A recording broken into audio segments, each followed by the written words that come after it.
So this presentation is around students who are struggling to progress and just give you a little bit of insight into the processes and what to do and how to action and where you go for help and support and advice. Um,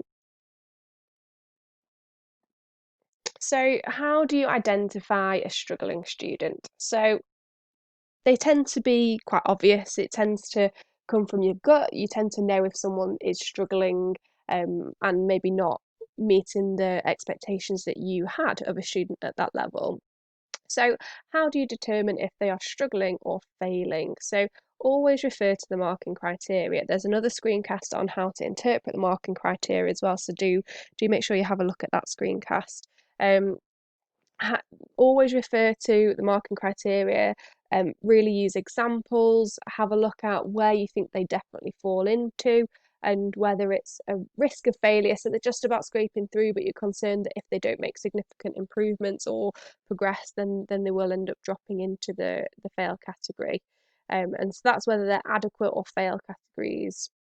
Is the student progressing? Because that's quite an important one. If they're just about scraping by, but they're responding to feedback really well, and every day they're coming in and they're doing it slightly a bit better, then that's a really good sign, and is a sign that they are unlikely to fail. They're likely to do not very well and just sit in that adequate or scrape through a pass. But actually, if they're still progressing, then that's a really good sign that they're less at risk of failing. It's not to say that you don't need to seek out help, support, and advice, but it's just that can be a good indicator of whether you think they're adequate and they're just scraping through or whether they are at risk of failing. Is the student unsafe? Because that is one of the biggest factors in deciding issues. Is the student unsafe? If they are unsafe, then that needs to be escalated instantly, as soon as possible, particularly if it's an incident that has put a patient or a staff member at risk. That needs to be escalated, and decisions around what happens on the placement needs to be discussed there. A good way of doing this as well is ask the students to mark themselves, because if they have got no insight into the fact that they are struggling or not doing particularly well, then that can kind of further your decision making around how safe and whether they are passing or not. If they can identify that they're struggling, the areas that they're struggling on, and what they need to do to improve, that again is a really fantastic sign that they've got that insight, they've got that awareness, and they know exactly what they're going to do and how they're going to do it. That's a sign that they're likely going to improve over the course of the placement. So, with regards to students who are failing, there's a process and a policy that we have to go through, which I'm going to discuss in a second. It is very rare that a student can be pulled off placement just because they are struggling or not doing well. There would have to be big safety issues or health issues for a student to be pulled off placement. But that can be discussed with the academic advisor or the placement team if you had concerns about that. So, danger of failure or risk of referral. So, if someone is kind of definitely sitting in the fail category or they're just about scraping, but if things change or they don't improve, then they are at risk of failure. So, early contact with the academic team is absolutely vital. So, getting in touch with the academic advisor as soon as you make that kind of awareness, whether it's in the first day, in the first week, in the first hour, whatever has happened, or whatever point you've started to identify that they are at risk of failure, you need to get in contact with that academic team. So that would be the number one person to contact would be the academic advisor. The student should be giving you those details on the first day. If they haven't offered them up, you need to ask on that first day to get hold of those contact details. Every week, you should be providing feedback and referring to the marking criteria, even just briefly, just to give you an idea. So it shouldn't come as a shock at midway when you're starting to look through the marking criteria that this student isn't doing very well, because that isn't a good way to manage the placement. Refer to the marking criteria and always use examples from the student's performance to identify the areas that they aren't doing very well in.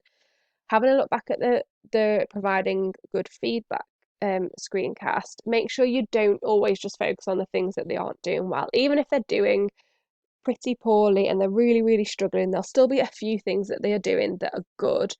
So make sure you do give that balanced feedback, even if they are really struggling. Make it really clear what they're struggling with and what that implication has.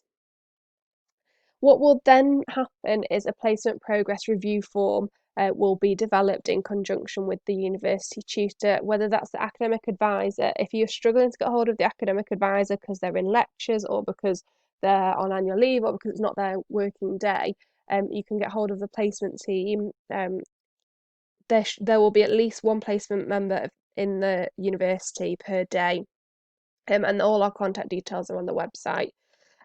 So what the placement progress review form is, basically it's just an objective and it's to support improvement in performance. So what you will do is, you, from the areas and the examples that you've identified of the student not meeting the assessment criteria or potentially not meeting the assessment criteria, we set 3 or 4 really smart objectives to support the improvement over the following week.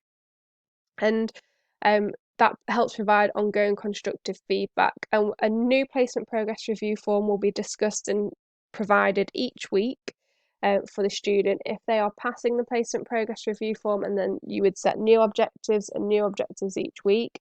If they were passing the form each week, it's likely that actually by the end of placement they would actually pass the placement. But just because they've met the objectives on the placement progress review form doesn't necessarily mean that you have to pass them on the placement if there's a whole lot of other areas that they are struggling with, because the placement progress review form is not going to be a whole list of 100 different things that they need to do. It's going to be really structured and enable the student to really focus on those areas. And it will be between a discussion between you and your you and your academic advisor, whether the placement progress review form is provided over a phone call, over a video call, or a face-to-face meeting. And again, that will vary depending on the area you work in, the location of where you are, the support that you require, whether you're experienced or whether you're quite new. And again, that will be discussed with the academic advisor and yourselves. So this is just a little flowchart of what happens.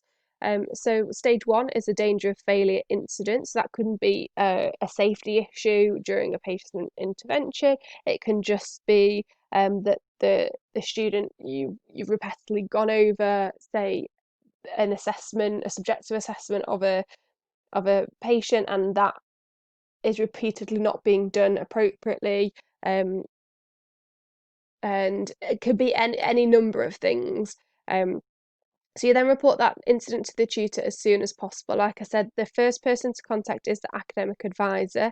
If they are unable to be contacted, then you must get in touch with the placement team, and one of those will either support you or feed back to the academic advisor when they're free, and we'll arrange meetings, and that will be weekly until either the student finishes the placement or the student is no longer a danger of failure. Sometimes they just need that kind of kick up the bottom about you are going to be at risk of failing, and then that can sometimes just give them that kind of awareness and motivation, and everything sorts itself out. You agree a plan between the tutor, the practice educator, and also the students. So all 3 members are involved, and it's the placement progress review form that you will be providing, and that will be reviewed weekly. And the number of placement progress review forms that happen during the placement will determine on how well the student is responding to those placement progress review forms. So that is stage 4, arranging the next meeting. If it is withdrawn and all the objectives are met, then there's nothing that needs to go on. If you're happy that the student is no longer at risk of failing, then that process ends, and that's that. If they have met the criteria on the progress review form, but they're still struggling, there's still a lot of areas to work on, you'd issue a new one and a new one, and go from there. So failing a student, the process is there to support both the educator and the student. We are not there to pass students that are struggling and shouldn't pass a placement. It's there to give them the opportunity, set some really clear goals, so that they can see what it is that they need to work on. But it is not there to to get students through placements that are struggling and are going to struggle. We don't want to pass students that are really, really struggling, because they're only going to struggle further on down the line, whether that be in their next placement or their qualified life. So it's there to support you, to help keep it nice and structured, so that you're not by yourself having to fail the student, because we do know it's not very pleasant when you are having to fail a student, because nobody wants anybody to fail. We want everyone to really succeed in life. So the academic advisor and the placement team are there to support you as well as the student.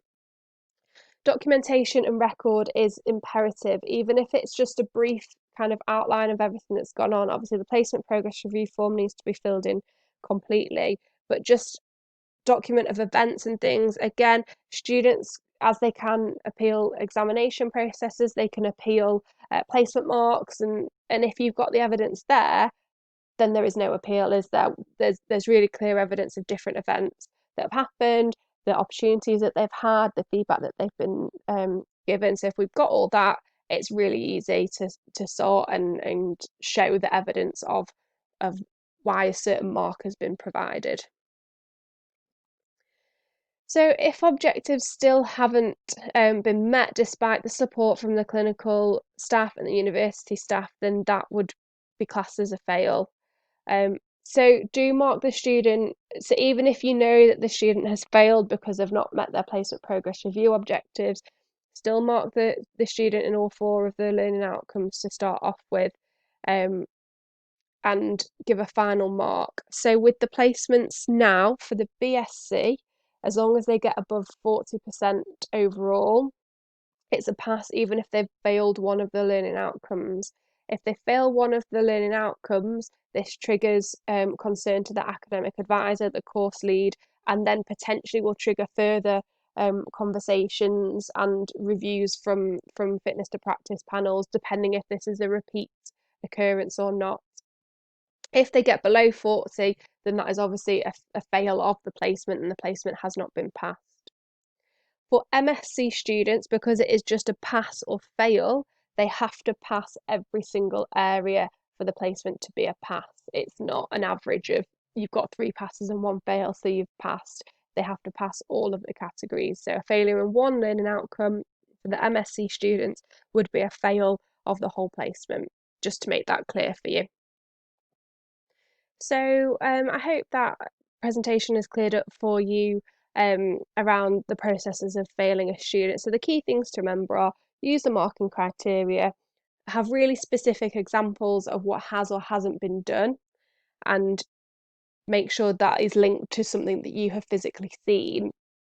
Get in touch with the university as soon as possible. The academic advisor is the first point of contact. If you're struggling to get hold of them, then contact one of the placement team, and all our contact details are on the placement website.